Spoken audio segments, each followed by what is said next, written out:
Благотворительный марафон «Мы наследники Великой Победы» в Сыктывкаре в преддверии 9 мая собрал около 100 тысяч рублей. Сбор продолжается. Благотворительные средства направят на помощь ветеранам. Приобретение техники, мебели, ремонт, покупку, медикаментов, оздоровление, материальную помощь.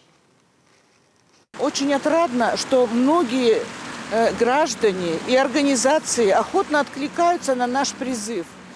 Деньги приносят как сами в Совет ветеранов, так и перечисляют на наш счет.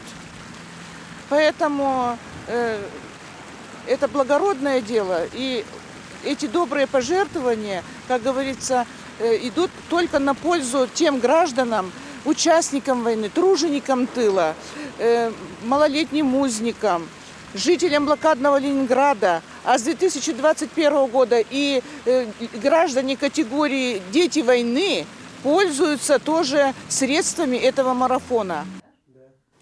Максимальная сумма единовременной помощи одному ветерану – 10 тысяч рублей. Пока такой подарок к празднику получили 2 человека. Нина Александровна Танких родилась в годы войны в Горьковской области. Ее детство прошло на колхозных полях. Как и мечтала, получила высшее педагогическое образование. По распределению с мужем приехала в Сыктывкар. Я проработала в системе образования 42 года и 12 лет тружусь на общественной работе. При Совете ветеранов я возглавляю культурно-массовую работу.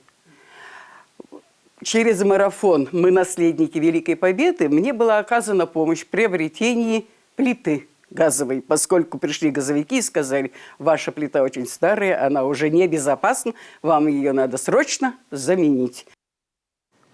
Марафон «Мы наследники Великой Победы» продолжается во всем регионе. Сейчас в Коме осталось 50 участников Великой Отечественной войны, около 1700 тружеников тыла.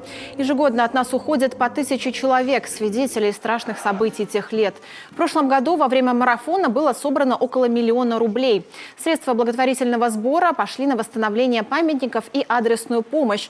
223 человека получили деньги на ремонт жилья, покупку техники, дров, а также медикаментов. Вы тоже можете помочь.